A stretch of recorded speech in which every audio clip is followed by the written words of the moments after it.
Sekali lagi shalom semuanya. Selamat tahun baru. Gitu ya. Tahun baru 2021, Saudara. Tahun yang penuh dengan berkat-berkat Tuhan, tahun kehidupan baru yang akan kita alami. Saudaraku yang dikasih oleh Tuhan, apa yang menjadi keyakinan Saudara di tahun ini itu akan mempengaruhi reaksimu terhadap tahun ini.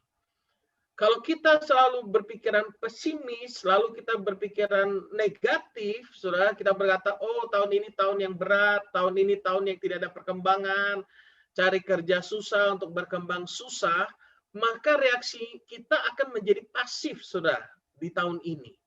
Tapi kalau di tahun ini kita percaya bahwa masalah tetap ada, tantangan tetap ada, namun kita percaya bahwa Tuhan selalu menyertai kita, maka kita akan begitu antusias memasuki tahun ini.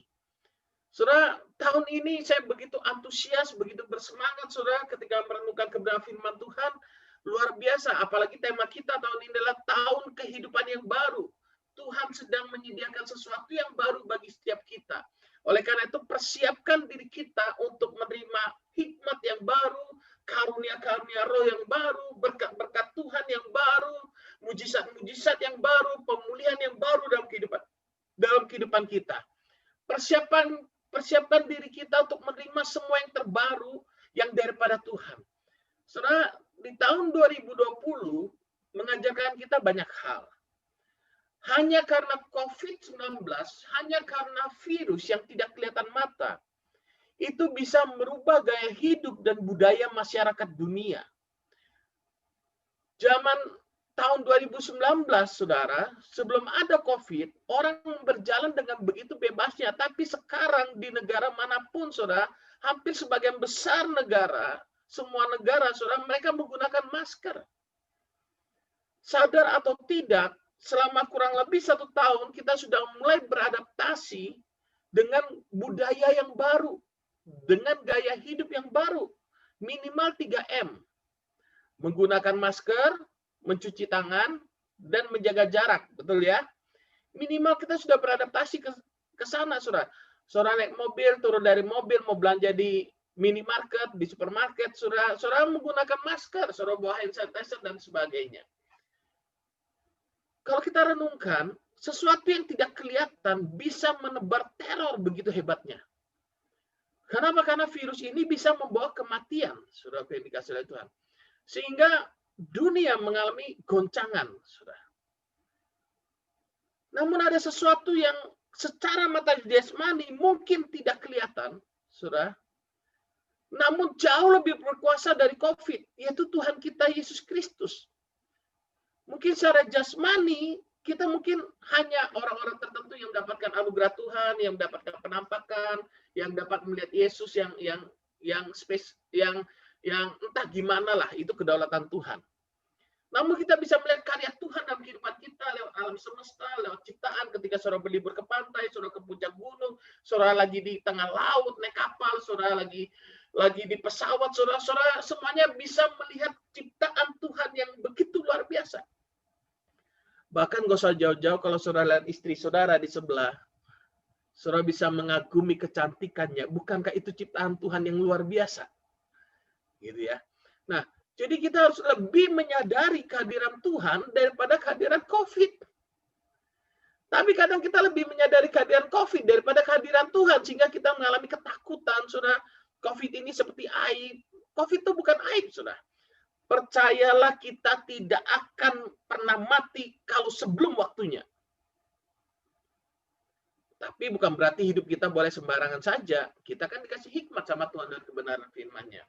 Nah, di tahun 2020, kita melihat dari New Life sendiri, kita mengalami pengembangan yang kita namakan dengan Family Church. Gereja keluarga.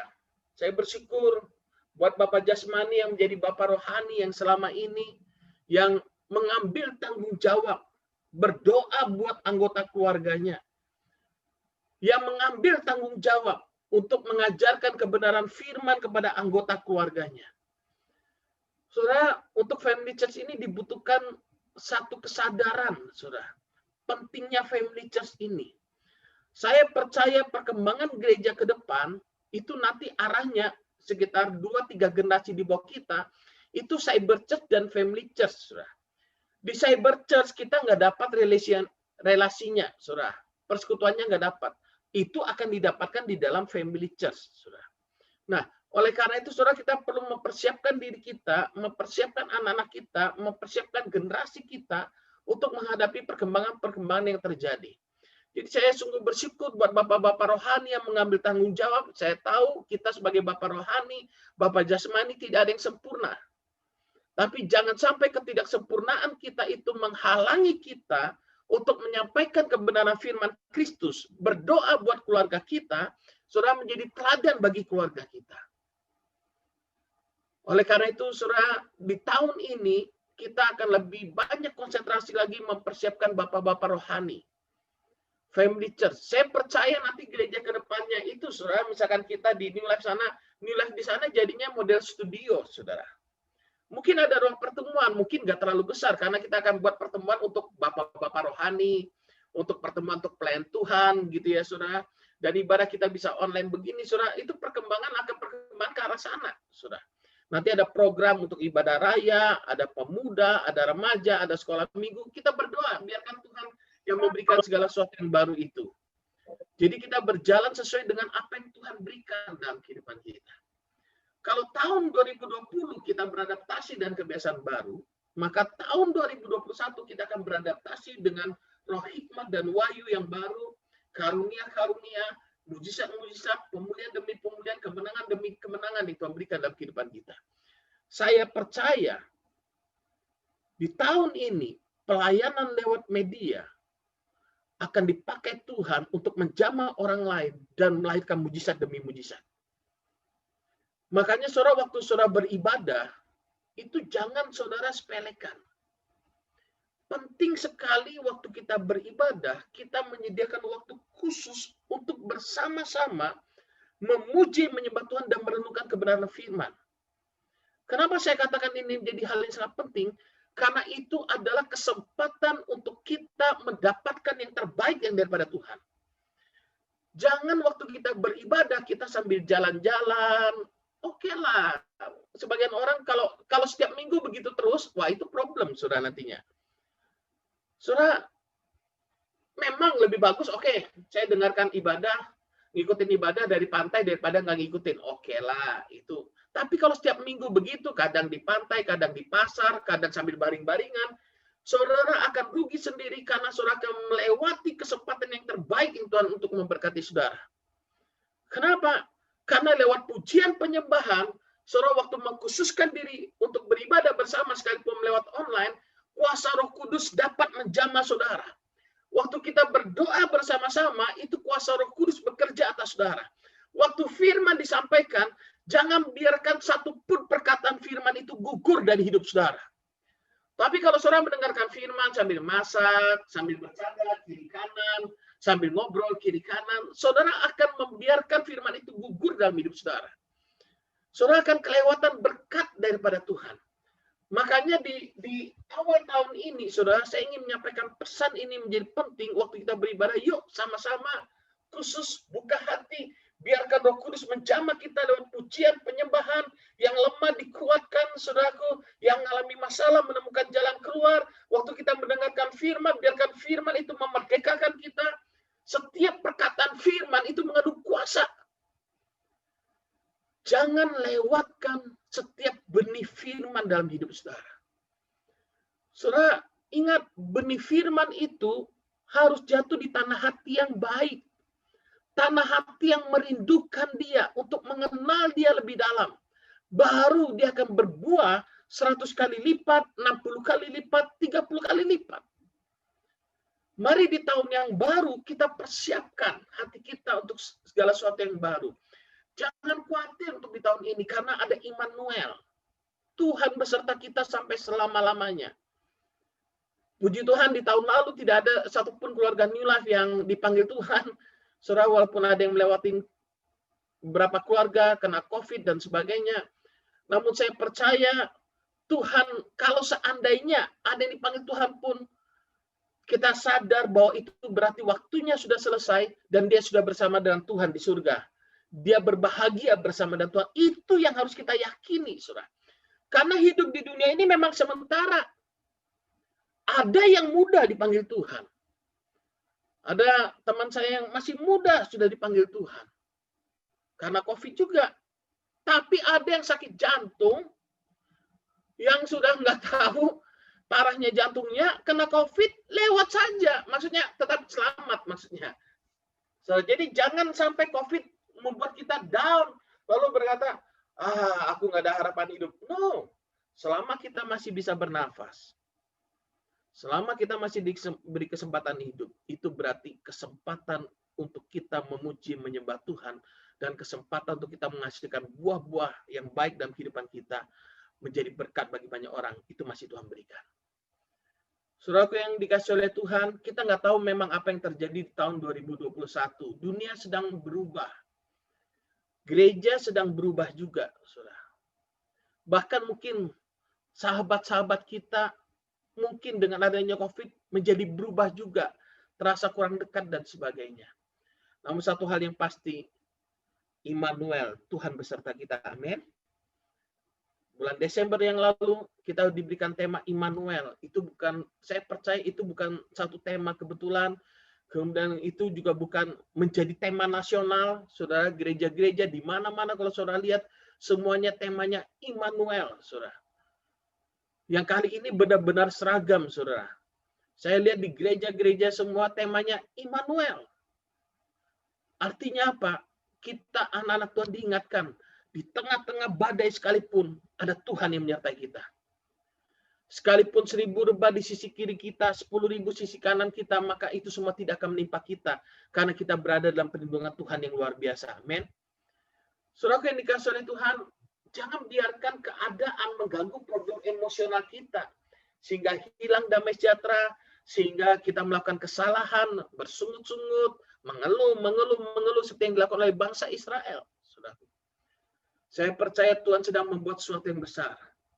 Ada pengurapan yang baru, ada pelayanan yang baru, ada karunia-karunia yang baru yang kita terima. Karena itu, saudara, mari kita coba lihat Yeskiel pasal 11 ayat yang ke-19. Yeskiel pasal 11 ayat yang ke-19.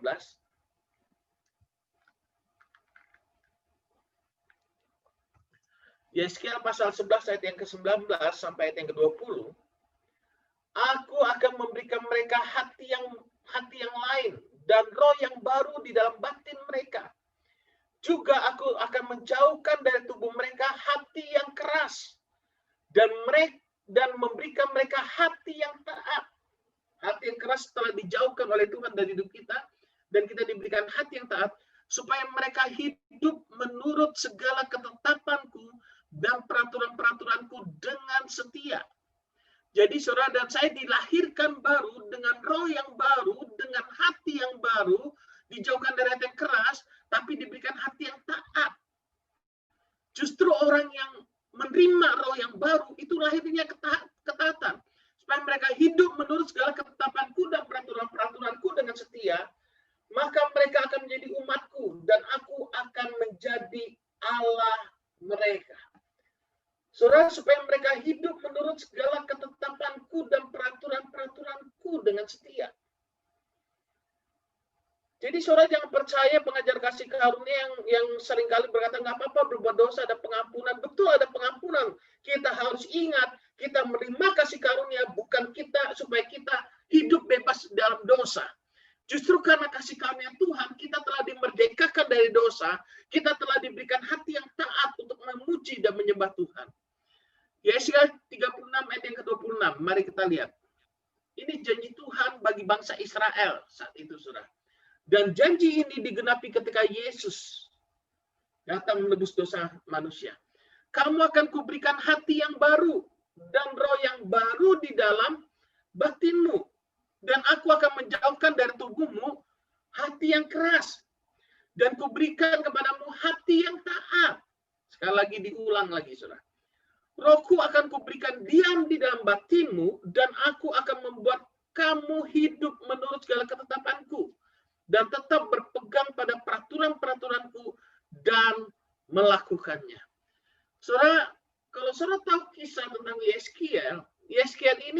imam di Yerusalem. Pada saat itu Yerusalem diserang oleh bangsa Babilonia, saudara. Waktu diserang itu, Yerusalemnya dalam serangan pertama itu Yerusalem nggak dihancurkan, namun orang-orang Israel yang ada di dalamnya dibawa ke tempat pembuangan, saudara.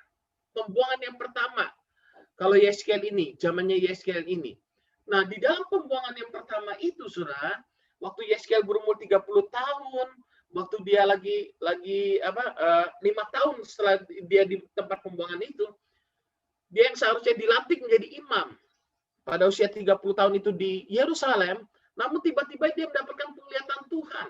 Nanti saudara bisa baca penglihatannya di sana. Nah, kenapa bangsa Israel sampai diajar oleh bangsa Babilonia, saudaraku? Karena bangsa Israel ini hidupnya jahat di mata Tuhan. Mereka berbuat dosa. Mereka tidak taat pada firman Tuhan. Allah sangat mengasihi bangsa ini, saudara.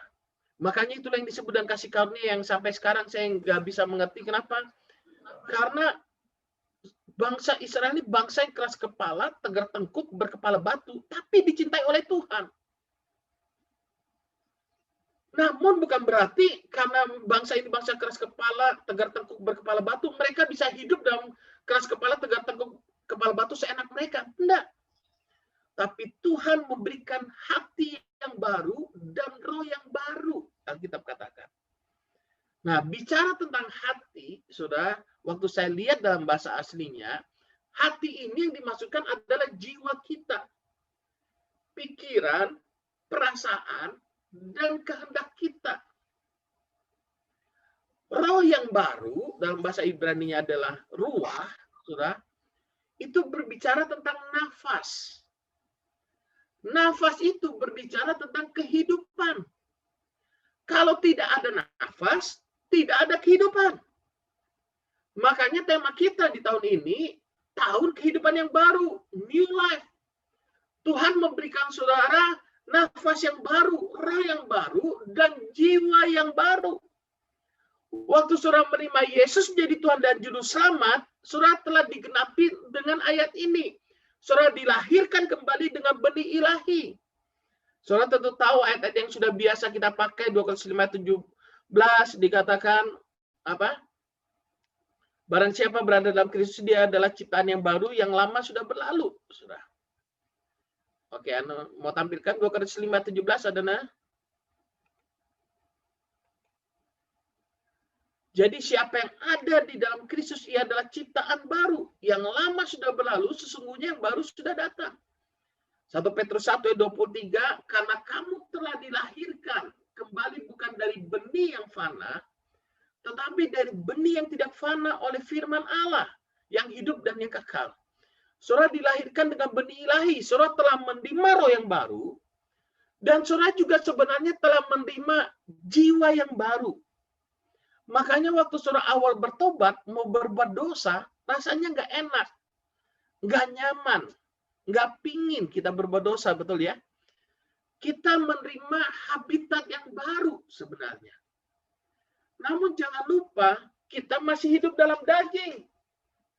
Daging ini berusaha menyeret dan memikat kita, Alkitab katakan. Daging ini mempengaruhi pola pikir kita, keadaan sekitar kita mempengaruhi jiwa kita. Saudara. Makanya tidak ada kehidupan baru tanpa kelahiran baru. Dan kalau kita melihat segala sesuatu yang baru di dunia ini, saudaraku, itu segala sesuatunya dimulai dari firman. Kejadian 1:1, pada mulanya adalah Allah. Saudara. Lalu saudara baca ayat berikutnya, Allah berfirman Allah, jadilah terang, maka terang jadi. Dimulai dari firman Allah. Yohanes 1:1, sudah dikatakan apa? Pada mulanya adalah firman. Firman itu bersama-sama dengan Allah, dan firman itu adalah Allah. Sudah. Jadi saudara, kalau kita mau mengalami kehidupan yang baru, tidak ada lain. Tidak ada cara lain, yaitu harus ada firman dalam hidup saudara dan saya. Semuanya dari firman. Firmanlah yang mencipta. Saudara. Firman-lah yang memerdekakan hidup saudara dan saya. Firman-lah yang memberikan saudara pimpinan, yang mengoreksi, yang menuntun. Firman-lah yang memberikan saudara damai sejahtera. Di mana ada kebenaran, di situ akan tumbuh damai sejahtera. Semuanya berawal dari firman. Makanya di tahun ini, saudara, kita akan konsentrasi untuk mempersiapkan diri kita terus menerima kebenaran firman Kristus. Nah, benih firman ini harus jatuh di tanah hati yang baik. Tanah hati yang subur. Coba kita lihat dulu Lukas 5:36. Dalam perumpamaan lain, saudara. Lukas 5:36. Ia menyatakan juga suatu perumpamaan kepada mereka. Tidak seorang pun mengoyakkan secarik kain dari baju yang baru. Jadi baju yang baru kainnya dikoyak untuk menambalkannya pada baju yang tua. Jika demikian, yang baru itu juga akan koyak, yang barunya jadi rusak, dan pada yang tua itu tidak akan cocok. Kain penambal yang dikoyakkan dari yang baru itu. Timpang warnanya aja, timpang pasti.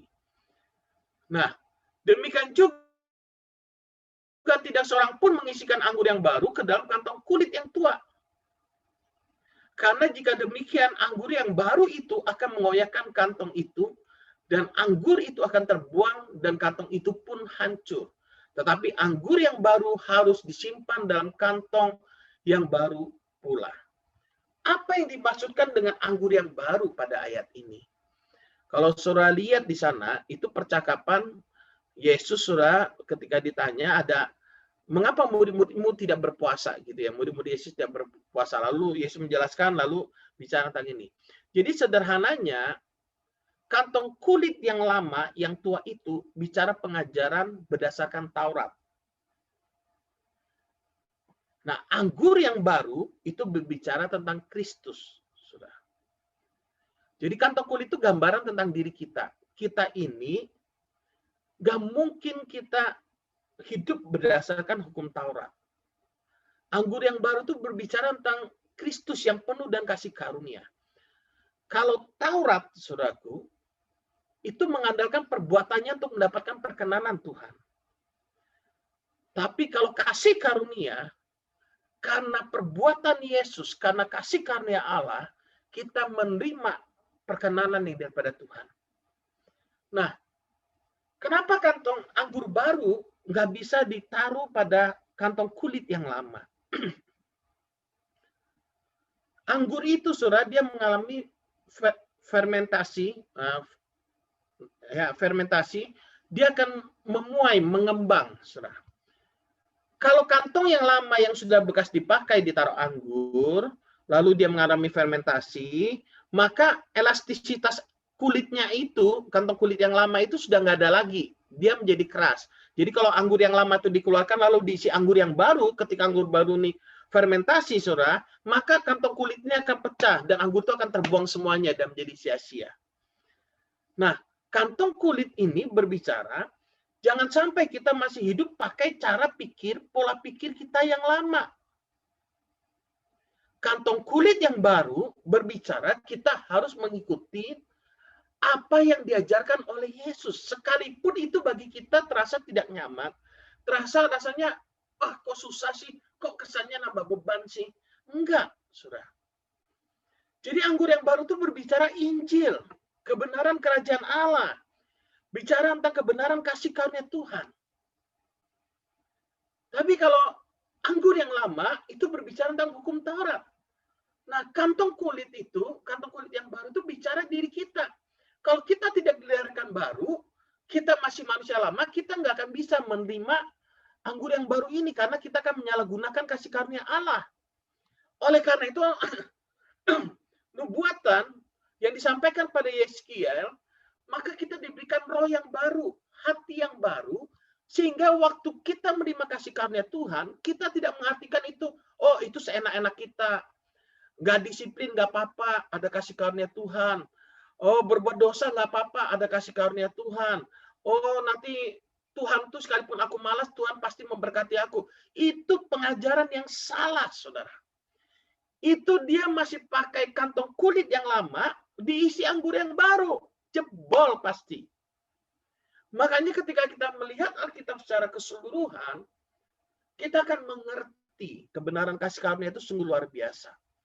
Dan sadari kita ini adalah ciptaan baru dengan benih ilahi, sudah siap untuk hidup dalam kodrat ilahi. Saudaraku yang dikasihi oleh Tuhan, jadi ingat, semuanya dimulai dari firman. Kalau saudara dan saya tahun ini mau menerima kehidupan baru, pastikan ada firman dalam hidup saudara. Saya ulang, pastikan ada firman dalam hidup saudara. Tidak ada firman, maka tidak ada perubahan pola pikir, tidak ada perubahan perasaan, tidak ada perubahan keinginan, dan tidak ada perubahan tindakan. Tapi kalau ada firman dalam hidup saudara, saudara sungguh-sungguh dengan segala kerendahan hati, mau belajar, mau diajar firman, mau merenungkan firman dengan pertolongan Roh Kudus, maka saudara akan menerima kehidupan yang baru yang mengagumkan pasti. Kenapa? Semua mujizat itu dimulai dari firman. Yesus waktu mau meredakan badai, Yesus berkata berfirman. Yesus berfirman, diam dan tenanglah. Yesus membangkitkan orang mati, Lazarus dalam kubur, dia berfirman, Lazarus mari keluar. Petrus waktu menyembuhkan orang lumpuh, aku mau kau menjadi tahir. Saudara, ada perkataan firman yang keluar. Waktu saudara mengalami masalah, ingat firman. Tapi bagaimana firman mau muncul dalam pikiran dan hatimu kalau firman gak pernah diisikan dalam diri kita? Mendengarkan firman ini menjadi hal yang sangat penting, saudara. Banyak orang menyepelekan firman. Problem terbesar banyak orang adalah mereka merasa sudah tahu. Padahal tahunya masih sedikit. Saya ulang. Problem terbesar banyak orang adalah mereka merasa sudah tahu. Sudah tahu segala-galanya. Padahal pengetahuannya masih minim. Waktu semakin saya belajar firman, saudara, semakin saya menyadari penuh bahwa pengetahuan saya, pengenalan saya akan firman masih sangat minim. Apalagi dalam 1 minggu ini saya belajar tentang sejarah Israel, saudara. Saya perhatikan, waduh minim sekali pengetahuan saya. Saudara pernah terpikir hubungan kitab Nabi Esra, Hagai, Maliaki, Sefanya? Pernah tahu tentang itu? Kita lemah di sana. Makanya kita perlu belajar firman. Makanya saudara di tahun ini, saya secara pribadi, setelah saya melihat di YouTube dan berbagai macam, saya melihat kita ini hidup di zaman yang luar biasa. Informasi semuanya komplit di internet. Makanya peranan Bapak rohani di rumah itu sangat penting. Nanti generasi di bawah kita itu mereka dapat data semua dari internet. Kalau Bapak rohani, Bapak jasmani tidak mengajarkan firman yang benar kepada anak-anaknya, maka anak-anak kita akan mudah terpengaruh dengan pengajaran-pengajaran yang ada di luar sana. Saudaraku yang dikasihi oleh Tuhan, penting sekali kita mengenal firman ini.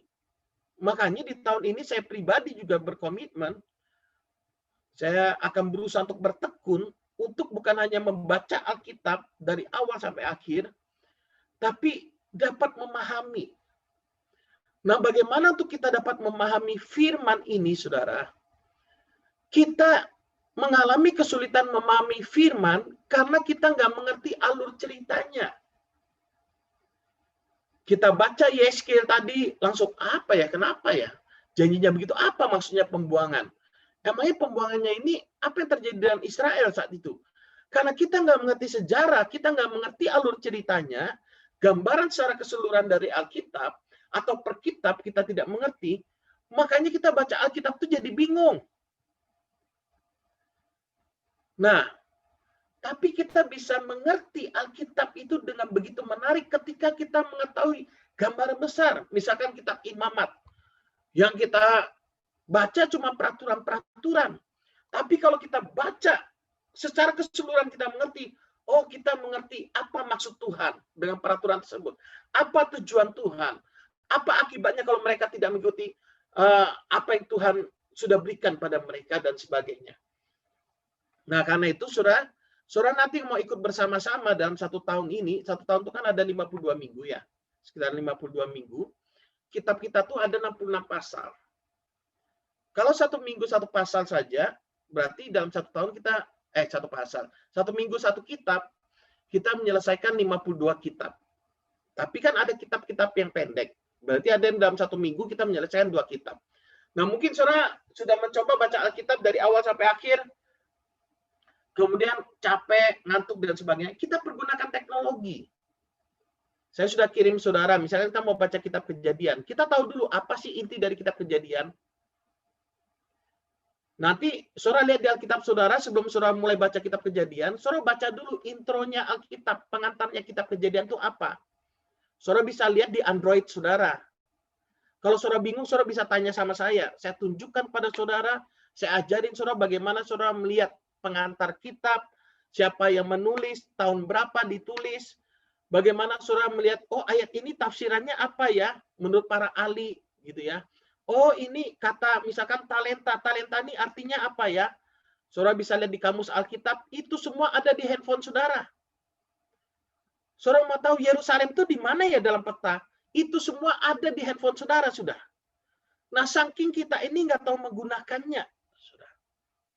Makanya saya berharap karena kita ini New Life ini bukan gereja gaptek, saudara. Saya berharap berapapun usia kita, kita belajar bersama sehingga kita bisa mendapatkan kebenaran yang luar biasa. Nah, bagaimana cara kita baca Alkitab? Sederhana. Saudara mau baca kitab Kejadian. Saudara buka program Alkitab saudara, lalu saudara buka Alkitab audio. Ada di YouTube, bisa di-download, tapi bisa juga saudara sambil nonton di YouTube, gitu ya. Mungkin saudara lebih dengar suaranya saja waktu pembacaan Alkitab. Saudara lebih melihat ke Alkitab saudara, apa kata-katanya. Saudara nggak capek-capek keluarkan suara untuk baca Alkitab, saudara sudah mendengar dari Alkitab audio, bahkan ada settingan sound-nya lagi lebih hidup, bukan baca biasa, tapi ada background suaranya, sehingga saudara dapat membayangkan, mengimajinasikan ketika saudara baca Alkitab. Saudara tahu baca kitab Kejadian berapa lama? Kira-kira ada 50 pasal, berapa lama? Ternyata kalau dibaca terus-menerus 6 jam selesai, saudara. Jadi Alkitab audionya itu membacakan kita Alkitab selama 6 jam. Kita tinggal ambil duduk, konsentrasi, karena kita sudah tahu gambaran besar Alkitab, lalu kita baca detailnya dengan penjelasan-penjelasan yang ada, saudara yang dikasih oleh Tuhan. Saudara tinggal lihat mungkin di laptop saudara atau di handphone saudara, sambil dengar, saudara konsentrasi, saudara baca, saudara 6 jam selesai kitab Kejadian. Kalau 1 hari, saudara konsentrasi saja ngambil waktu 1,5 jam atau 2 jam. Atau bahkan kalau pas ada hari kosong, langsung 6 jam. Nggak ada masalah. Nah, nanti saya akan buat grup hanya bagi saudara yang mau. Saya nggak mau paksa keluarga New Life. Tapi bagi saudara yang mau sungguh-sungguh, yang mau berkomitmen dan bertekun membaca Alkitab dalam 1 tahun ini sampai selesai, saudara dengan cara menggunakan teknologi itu, nanti saya akan buatkan grup secara khusus. Saudara bisa WA saya, Pak tolong saya di-invite ke grup membaca dan memahami Alkitab. Jadi target kita bukan baca sampai habis. Itu salah satu saja. Tapi target kita adalah memahami ceritanya. Nah makanya semua resource yang saya punya untuk saya belajar, saya akan bagikan kepada saudara. Saya bisa ngerti maksudnya, oh saya nontonnya ini bagus, ini bagus. Saya akan rekomendasikan di grup itu, ini sebelum baca kitab Kejadian, nonton dulu 2 video ini, atau 3 video ini, atau 4 video ini. Supaya kita dapat gambaran besar, tahu ceritanya, baru kita baca sambil dengar itu. Bisa nangkap maksudnya? Nah, waktu saudara dengar audio Alkitab, dan itu rutin, saudara renungkan. Jadi ketika saudara mendengar, ada kisah yang menarik. Jangan lanjut dengar, di-pause aja dulu. Saudara bisa lihat tafsirannya gimana. Misalkan saudara lihat di sana, Roh Allah melayang-layang di atas permukaan bumi. Roh Allah. Kok rohnya satu ya? Apakah memang satu? Nah, saudara bisa lihat tafsiran dan sebagainya. Itu bagus sekali kalau saudara bisa belajar begitu. Jadi kita bukan hanya baca, kalau baca kita pasti capek. Tapi kalau kita memahami, Dan itu menarik bagi kita, kita akan kuat. Itu pasti menarik, saudara. Waktu saya mempelajari sejarah bangsa Israel, walah begini tuh nyambungnya kisah ini. Kenapa muncul Asyur, kemudian Babylon, Persia, kemudian Yunani, kemudian Romawi. Oh begitu ceritanya. Nah kita nggak tahu. Oh kenapa kitab Maleakhi itu mereka mengumpulkan pembangunan Bait Allah kedua. Lalu apa yang terjadi di tahun 70? Nah, nanti semua resource itu akan saya berikan pada saudara yang masuk dalam grup yang mau belajar firman ini. Membaca dan memahami firman. Percayalah dengan begini, kekristenan kita pasti berubah. Pengenalan kita akan firman pasti berubah. Saudara nggak harus sekolah teologi dulu deh. Kalau saudara sudah mengikuti gini, memahami dengan baik, saudara mengikuti di New Life, nanti saya akan buat kelas hermeneutika, prinsip-prinsip dalam memahami Alkitab, prinsip-prinsip sederhana dalam memahami Alkitab dengan benar. Pasti waktu saudara baca Alkitab itu jadi bergairah. Itu yang terjadi dalam hidup saya. Makanya dengan adanya di awal tahun, oh iya, Tuhan kasih rema di sana. Kalau kamu mau kehidupan yang baru, semuanya harus dimulai dari firman. Keluarga New Life tidak akan mengalami kehidupan yang baru kalau tidak ada firman di sana. Bisa nangkap maksud saya? Nah, makanya untuk mengalami kehidupan yang baru, ada 4 proses yang akan kita lalui bersama. Tentunya semua dimulai dari firman tadi. Tidak ada kehidupan baru bila tidak ada firman. Kalau ada orang sebelahnya kasih tahu, tidak ada kehidupan baru kalau nggak ada firman dalam hidupmu. Kalau merenungkan firman aja malas, baca Alkitab nggak ngerti, nggak dapat rema apa-apa, gimana kita mau mengerti? Gitu ya. Nah, nanti di dalam grup itu misalkan ada yang baca, oh aku dapat rema ini ketika Tuhan menciptakan, share aja di grup. Oh aku dapat rema ini ketika Abraham dipanggil keluar dari Ur Kasdim menuju tanah Kanaan. Bahkan sampai matinya, Abraham belum melihat janji bahwa anak-anaknya seperti bintang di pasir itu digenapi. Siapa yang melihat janji itu dan sebagainya? Bagaimana janji kepada Abraham? Tuhan nyatakan lagi kepada Ishak ternyata. Tuhan nyatakan lagi secara langsung kepada Yakub ternyata. Ini loh ayat-ayatnya. Wah sudah, hidupmu jadi keren. Hidup saudara dan saya jadi keren. Kita akan hidup dengan firman. Jadi kita bukan sekedar baca, tapi memahami. Saya ulang, memahami. Target kita ini memahami kebenaran firman. Makanya nanti saya akan berusaha secepat mungkin membuat bahan hermeneutika. Baru kita buat 1 minggu seminar tentang hermeneutika ini, saudara. Bagaimana memahami Alkitab dengan benar, sehingga waktu saudara baca Alkitab bisa menggunakan prinsip-prinsip itu. Saudara. Dan itu akan excited sekali. Saudara yang menjadi bapak rohani di rumah saudara, ketika anak saudara tanya, saudara tahu ceritanya. Saudara tahu bisa menjelaskan prinsip-prinsip. Siapa itu Lamek? Wah, bingung kita kan? Tapi kalau kita baca, kita akan ngerti. Saudara. Jadi mari, saya hanya mengajak begitu, saudara. Saya nggak mau ini jadi program wajib, enggak. Saya hanya membagikan apa yang ada dalam hati saya yang Tuhan taruh. Dan kita bersama-sama saling mengingatkan. Bisa jadi saya kendor mungkin.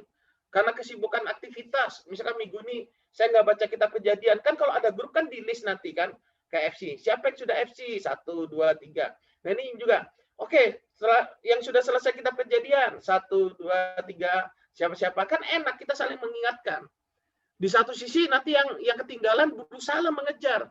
Jangan dibiarkan ketinggalan terus sampai berminggu-minggu atau berbulan-bulan. Jadi kita sama-sama enak, saling menguatkan, meneguhkan di sana. Nah, kalau ada teman-teman saudara yang mau ikut juga boleh, info saja. Kita akan bersama-sama di sana dan kita akan melihat Kristus dalam perjanjian lama itu bagaimana. Kita akan belajar terus. Nah, 4 proses perubahan yang terjadi untuk seorang mengalami kehidupan yang baru. Yang pertama, proses pembaruan pola pikir. Perubahan pola pikir harus terjadi. Makanya seharusnya yang menjadi pola pikir kita, seperti dalam Filipi 4 ayat yang ke-8, Filipi 4 ayat yang ke-8, jadi akhirnya saudara-saudara, semua yang benar, semua yang mulia, semua yang adil, semua yang suci, semua yang manis, semua yang sedang didengar, Semua yang disebut kebajikan dan patut dipuji, pikirkanlah semuanya itu. Kalau ini yang kita pikirkan, kita mengalami pembaruan pola pikir. Kita akan mengalami kemenangan dalam hidup kita. Saudara, sekali lagi, berdoa, membaca dan merenungkan firman, ini kelihatannya hal yang sangat sederhana, betul ya?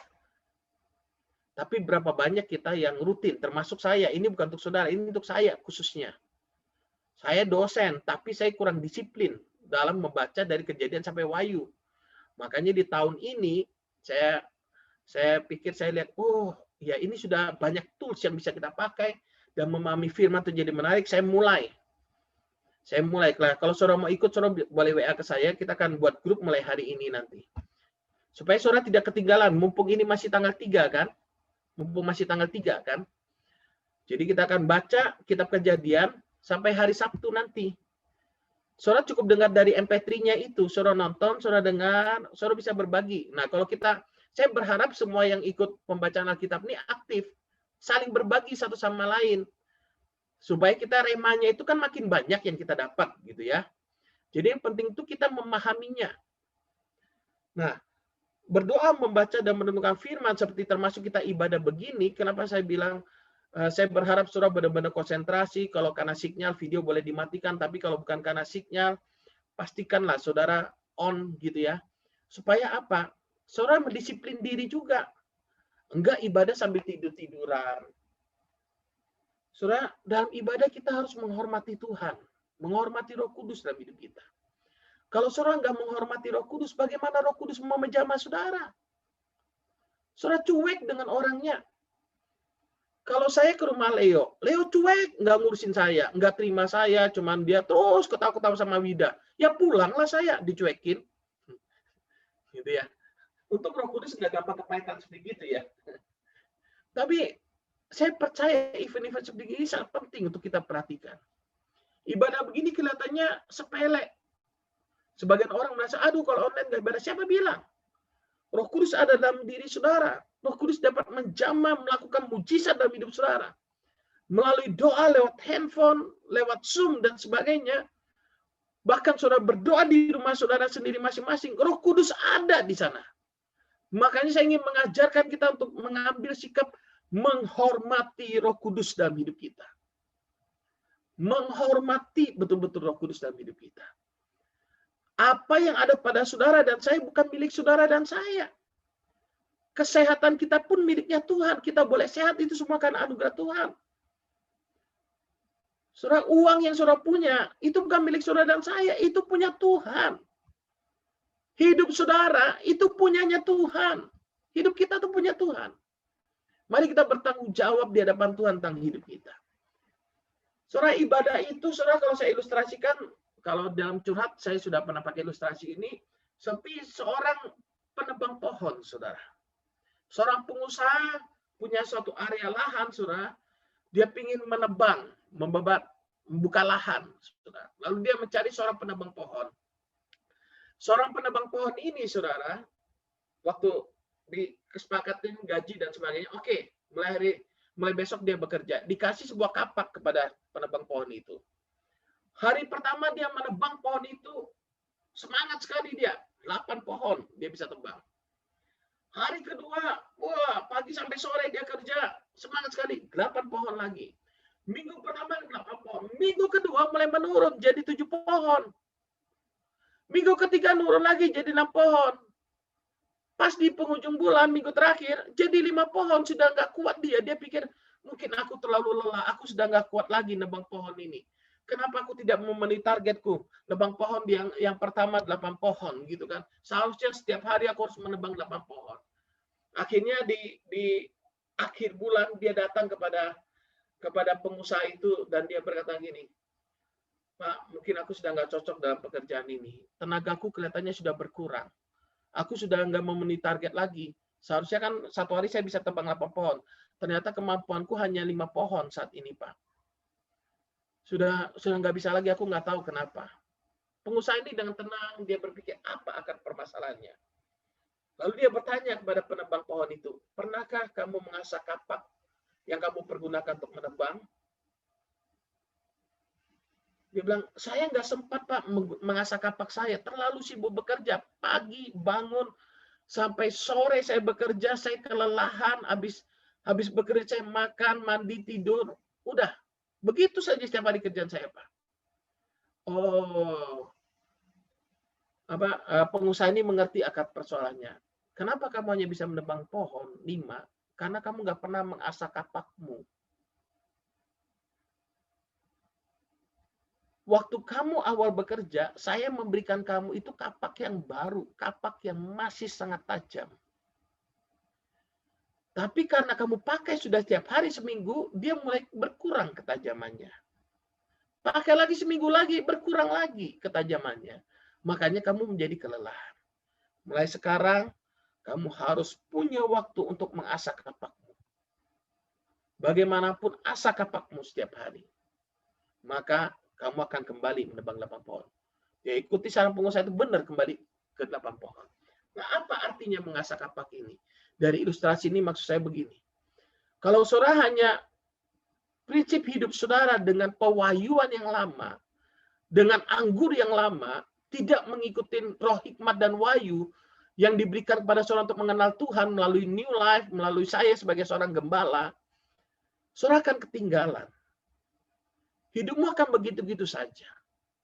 Tapi kalau kita bersama-sama terus membuka hati, memberi diri kita mengalami pembaruan pola pikir lewat kebenaran firman, kita bisa berdiskusi satu sama lain.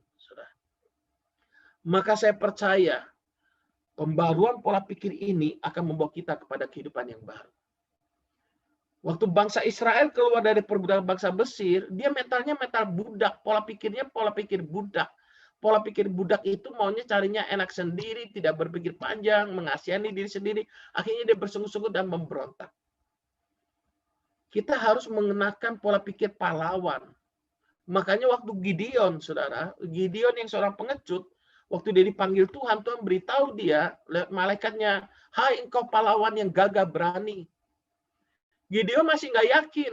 Kenapa? Karena Gideon selama ini dengan berita negatif. Di mana Allah yang katanya membuat mujizat untuk nenek moyang kami? Karena dia melihat kekalahan demi kekalahan dari orang Midian. Sampai dia minta tanda daripada Tuhan. Dan Tuhan berikan tanda mujizat ajaib.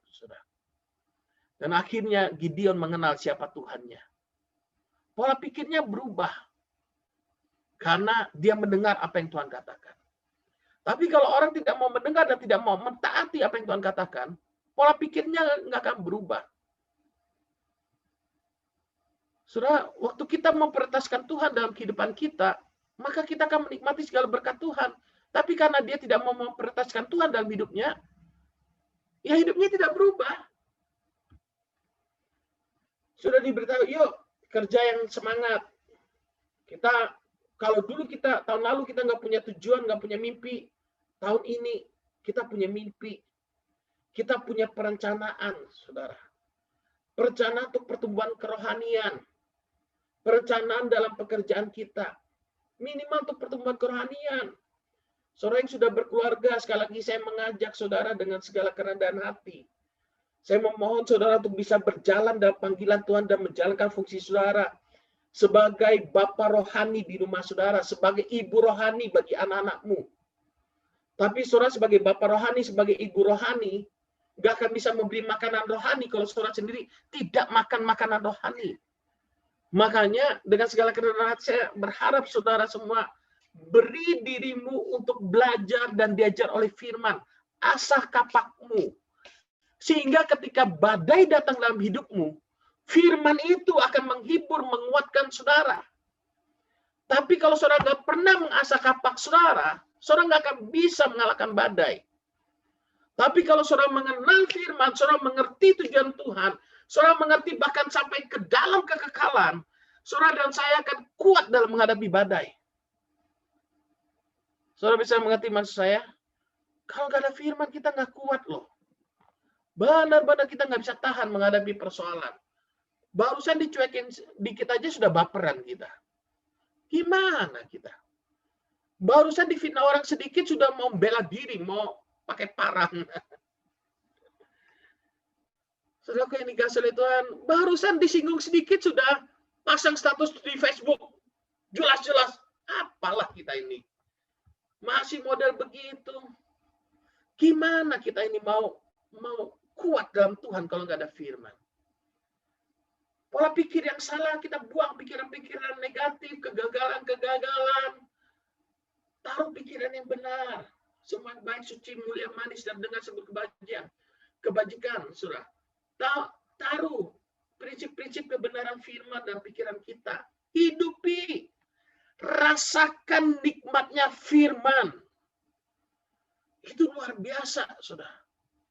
Waktu saya menerima kebenaran firman, misalkan tentang memberi, hidupi.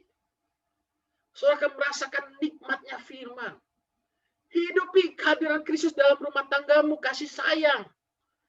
Mengasihi, mengampuni, memberi, menerima apa adanya. Sharekan firman. Saudara akan merasakan kerajaan Allah di bumi seperti di surga. Wah, itu luar biasa, saudara. Saya begitu antusias, saudara, untuk menyampaikan ini kepada saudara. Karena saya percaya tahun ini, tahun kehidupan baru akan kita alami ketika ada firman dalam kehidupan kita. Jangan lagi menoleh ke belakang, kegagalan, kesalahan. Lalu kelihatannya rendah hati, saya nggak bisa, Pak, saya nggak mampu. Kalau kita nggak bisa, beri dirimu untuk diperlengkapi. Amin. Jangan pasrah, jangan cari belas kasihan. Kalau kita nggak ngerti, ayo belajar. Tingkatkan kapasitas. Fighting spirit kita harus punya. Terobos setiap keterbatasan. Kita semua sangat terbatas. Saya mau beritahu saudara, sejujur-jujurnya. Dalam 1 minggu ini saya merasa benar-benar seperti, pengetahuan saya sangat minim. Secara akademis saya doktor, cuma saya pikir nggak pantas banget saya nyandang gelar doktor ini, karena sangat minim ternyata pengetahuan saya tentang Alkitab. Memang ada kelebihan-kelebihan lain. Oke, saya bersyukur Tuhan pakai dalam pastoral konseling. Oke, dalam PB saya lebih menguasai. Tapi dalam PL, saudara, wah, kita rugi, saudara, kalau kita mengenal firman sepenggal. Ternyata banyak kekayaan luar biasa. Alami pembaruan pola pikir. Katakan bersama saya, pembaruan pola pikir. Amin. Pembaruan pola pikir iman timbul dari pendengaran akan firman Kristus. Betul ya? Waktu saudara mendengar firman akan muncul iman. Tidak ada masalah yang bisa menghancurkan hidupmu. Tidak ada orang yang bisa menghancurkan hidupmu ketika saudara berdiri teguh, ketika saudara mengenal firman. Alkitab mencatat orang-orang muda mengalahkan yang jahat karena mereka mengenal firman. Bapak-bapak hidup dalam visi Tuhan. Dia mengenal tujuan Allah dari semula. Karena dia memiliki pengenalan yang benar akan firman, akan Allah, akan dirinya. Saudara. Luar biasa sekali, saudara. Luar biasa sekali. Mari kita bersama-sama di tahun ini, tahun yang begitu luar biasa, kehidupan baru. Jangan berpikir biasa-biasa, tapi mari kita berpikir seperti apa yang firman katakan. Makanya Rasul Paulus sampai berkata, hendaklah kamu dalam hidupmu bersama menaruh pikiran dan perasaan yang terdapat dalam Kristus Yesus Tuhan. Taruh pikiran dan perasaan yang terdapat dalam Kristus Yesus Tuhan. Yakobus 3 ayat yang ke-14. Coba kita lihat Yakobus 3 ayat yang ke-14. Gak apa-apa, minggu pertama agak panjang sedikit. Biar keluar semua. Kan kalau sendirian aja rugi, saya sendiri saja. Saya rindu setiap keluarga New Life mengalami pertumbuhan apa yang saya dapat, keluarga New Life dapat hal yang sama. Yakobus 3 ayat yang ke-14, jika kamu menaruh perasaan iri hati dan kamu mementingkan diri sendiri, janganlah kamu memegahkan diri dan janganlah berdusta melawan kebenaran. Itu bukanlah hikmat yang datang dari atas, tetapi dari dunia, dari nafsu manusia, dari setan-setan. Sebab di mana ada iri hati dan mementingkan diri sendiri, di situ ada kekacauan dan segala macam perbuatan jahat. Saudara perhatikan di sini, di situ ada kekacauan dan segala macam perbuatan jahat. Kekacauan dan perbuatan jahat, segala macam perbuatan jahat itu muncul karena ada perasaan iri hati dan mementingkan diri sendiri. Dimanapun, saudara lihat bangsa ini, korupsi sudah kaya, karena ada mementingkan diri sendiri, akhirnya korupsi. Saudara di kantor saudara sebagai pemimpin perusahaan sederhana kok cara mencari karyawan. Cari mereka yang nggak iri hati, yang tidak fokusnya mementingkan diri sendiri. Berkati yang besar buat orang-orang seperti gitu. Yang hidupnya nggak mementingkan diri sendiri. Maka perusahaanmu akan berhasil. Tapi kalau kita ketemunya orang yang egois, dikit-dikit iri hati, kenapa ini dikasih cuti kok aku enggak, kenapa ini hari ini cuti ini, sudah mau model-model gitu repot itu. Saudara yang suka cari-cari alasan begitu, aduh, sudah. Maka di sana akan muncul kekacauan dan segala macam perbuatan jahat. Kalau orang hidupnya fokus ya pada mementingkan diri, itu sumber kekacauan dan perbuatan jahat. Makanya kita lihat Yesus datang, mengambil rupa seorang hamba dan menjadi sama dan manusia. Dia memberi dirinya. Perubahan perasaan harus terjadi dalam hidup kita. Jangan lagi kita pakai perasaan baper, iri hati, dan sebagainya. Mari kita menggunakan perasaan Kristus. Perasaan Kristus itu penuh dan damai sejahtera. Perasaan Kristus itu penuh dan belas kasihan. Perasaan Kristus itu hatinya akan jiwa-jiwa, rendah hati, tidak sombong, tidak mementingkan diri sendiri. Saudara yang dikasih oleh Tuhan, memang ada saat-saatnya karena kita manusia ini kadang mengalami problem emosional. Kita merasa sepi di masa pandemi kok. Kalau dulu kan biasa teman sering main ke rumah atau kita sering main ke rumah teman gitu ya. Di masa pandemi diarahkan untuk stay at home, work from home. Bahkan ibadah pun kita dari rumah gitu ya. Mungkin kita merasa sepi, merasa sendiri. Ingat, ada Roh Kudus yang menyertai kita. Amin. Sadari kehadiran Roh Kudus. Saudara kalau sepi bisa telepon, bisa video call. Mungkin kita merasa terbatas. Terbatas modal, terbatas dukungan, kemampuan, koneksi, dan sebagainya. Saya mau beritahu saudara, modal yang tak terbatas yang saudara punyai adalah Tuhan yang Maha Kuasa, yang Maha Pencipta, yang Maha Besar, yang sanggup menyelamatkan saudara. Yang telah memberikan saudara kesehatan, kekuatan, itu modal utama kita. Apalagi sebagai hamba Tuhan, modal utama kita tuh hanya pribadinya. Kurangkah modal utama kita Tuhan yang menyertai kita? Yang jadi masalah adalah kita tidak menyadari modal kita. Kita tidak menghormati modal utama kita yang bisa memberikan kita hikmat, menuntun, memimpin kita. Kita lebih menyadari keadaan kita daripada kehadiran Tuhan. Itu dia problem utamanya. Makanya di tahun ini saya mengajak setiap keluarga dulu, ayo kita lebih lagi ibadah sungguh-sungguh. Saudara, ibadah begini, saudara, sebenarnya 15 menit sebelum jam ibadah, saya sudah on. Saudara boleh join langsung di sana. Dari awal kita menyembah Tuhan, menikmati kuasa Tuhan menjamah kita.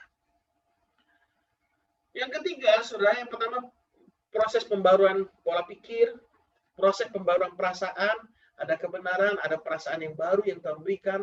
Jangan lagi berantem, apalagi kalau rumah tangga berantem, saudara, waduh. Gak ada damai sejahtera, saudara, gimana mau diberkatin? Ya, jadi kalau ada istrinya di samping, disayang dulu. Disayang-sayang dulu, gitu ya. Oke. Nanti Leo akan melanjutkannya. Oh, enggak. Oke. Yang ketiga, proses pembaruan keinginan, kehendak. Jangan lupa kita masih hidup dalam daging, saudara. Kita masih hidup dalam daging, saudara. Daging ini keinginan daging ini berusaha menyeret dan memikat kita. Dosa lahir karena kita diseret dan dipikat oleh keinginan daging.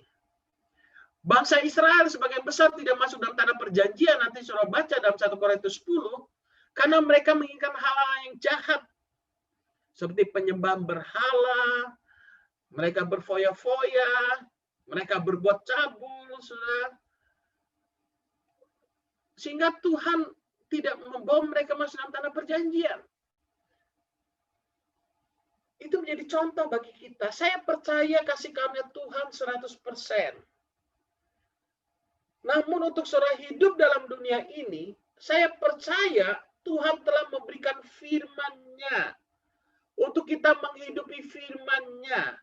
Waktu saudara menghidupi firman-Nya, di mana ada kebenaran, baru saudara akan mengalami damai sejahtera. Kalau saudara mengerti kebenaran tentang menabur, saudara akan mengalami penuaian, saudara.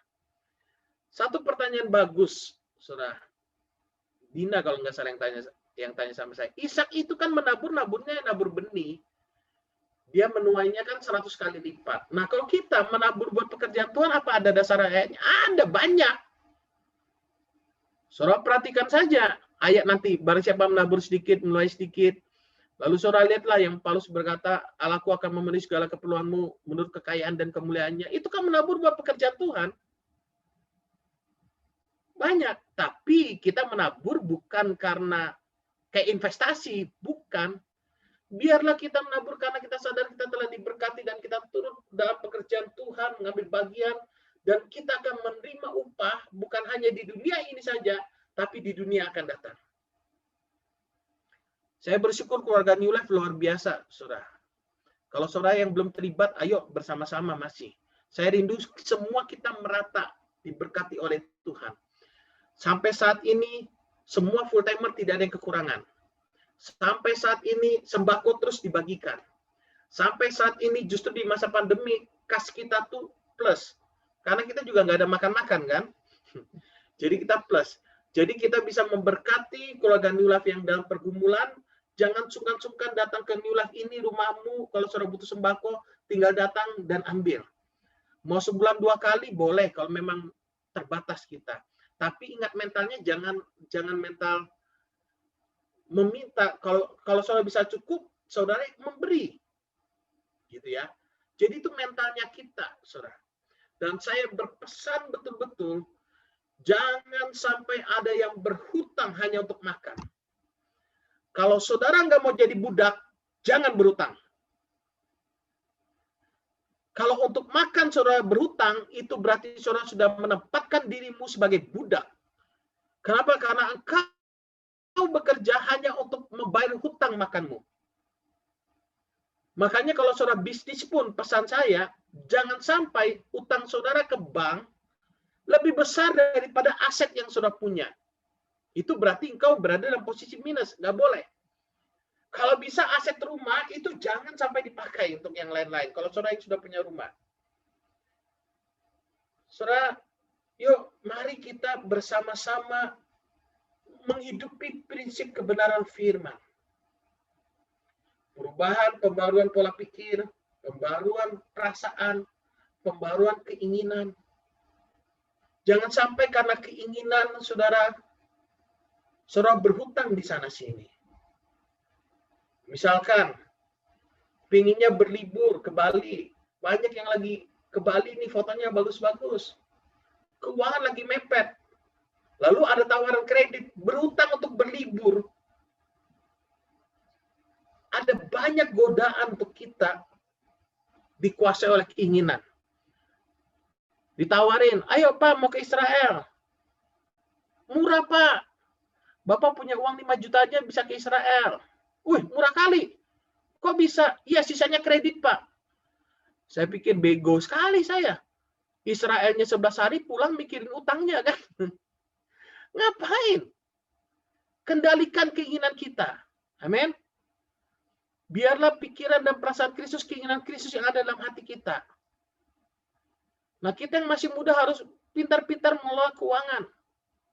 Kalau tunggu semua ringin, salah satu prinsipnya dia tidak mau bersenang-senang sebelum pasif income-nya bisa membiayai dia bersenang-senang. Wih, saya pikir makanya dia punya rumah sampai punya helipad, saudara. Karena dia yang dia kejar pasif income-nya kan. Pasif income-nya bisa mencukupi dia untuk biaya berlibur, bersenang-senang, baru dia mau pakai. Kalau enggak, dia enggak. Dia masih disiplin di sana. Jadi, waktu saudara mengalami pembaruan perasaan, saudara, pola pikir, perasaan, dan keinginan, saudara mengalami pembaruan keinginan, saudara rela menderita sebenarnya. Saudara kuat menghadapi proses. Dan proses yang terakhir adalah proses pembaruan tingkah laku. Tindakan kita. Jangan lagi menjadi seorang yang cengeng. Jangan lagi menjadi seorang yang pemalas, saudara. Yuk, gerak. Hujan-hujan, aduh enak kali tidur Tuhan. Aduh kerja enggak ya, aduh Tuhan kenapa ini terjadi. Nah, buang sudah itu, pola pikir gitu. Hujan-hujan memang enak tidur, tapi kalau harus kerja, masuk ke kamar mandi, siram dirimu dengan air, pergi bekerja. Kan gitu kan. Kecuali kalau saudara ada masalah kesehatan ya, harus atur juga, jangan maniak kerja. Kerja ada, istirahat ada, menikmati firman ada waktunya. Amin. Jadi saudara harus bersekutu dalam firman, itu prioritas utama. Baru bekerja, istirahat, dan seterusnya. Jangan mengeluh lah. Tindakan kita harus berubah. Tindakan yang penuh dan kasih sayang satu sama lain. Kalau selama ini kita hidup untuk diri kita sendiri, ayo berubah. Kalau gampang kok, kita mau tahu hidup kita untuk diri kita sendiri atau tidak. Mau tahu cara paling gampang? Cek aja keuanganmu. Alokasinya kemana rata-rata? Ya kalau untuk dirimu sendiri terus ya berarti samalah, fokus masih pada diri sendiri. Tapi kalau fokus kita kepada jiwa-jiwa, ayo kita tolongin orang. Ya, nanti kita juga akan membantu mereka yang kena banjir. Pokoknya selama uangnya New Life ada, kita habislah untuk nolong-nolong orang aja sudah kita. Ya pasti kalau keuangan New Life ada, pasti saya prioritas full timer dulu dong. Itu harus prioritas nomor 1, sudah. Jangan saudara protes dalam hari ini, karena saya sudah pernah merasakan sengsaranya jadi full timer. Bukan sengsaranya sih, maksudnya ya seharusnya hamba Tuhan itu harus dihargai dan dihormati.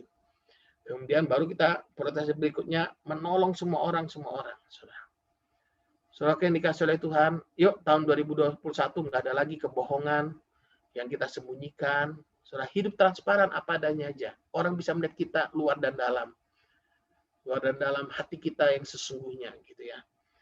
Jadi nggak ada lagi mager-mager, malas gerak, atau sakit hati. Mau sampai kapan sakit hati terus?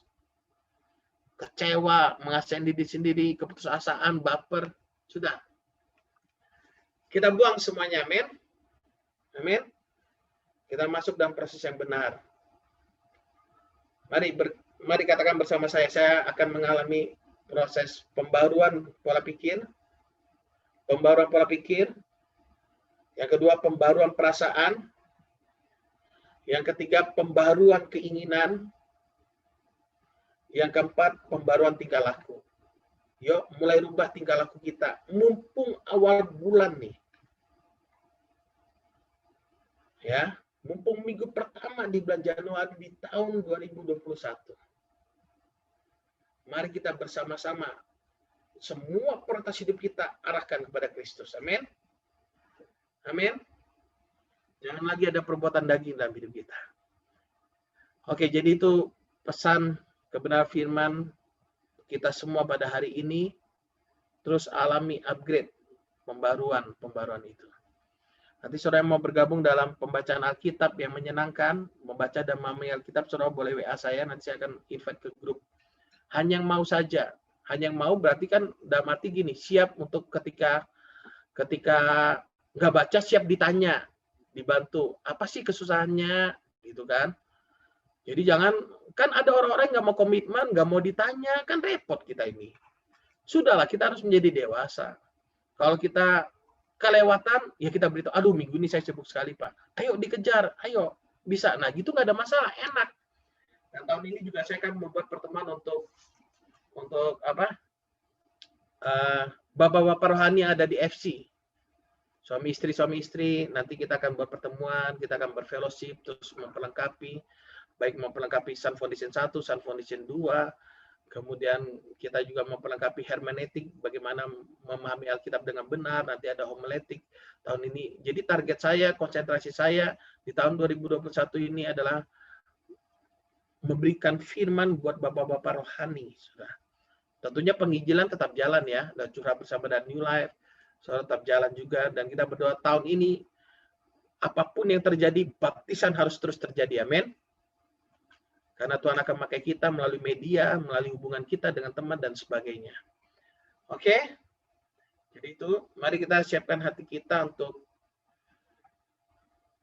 mengambil waktu teduh sejenak untuk merenungkan kebenaran firman Tuhan.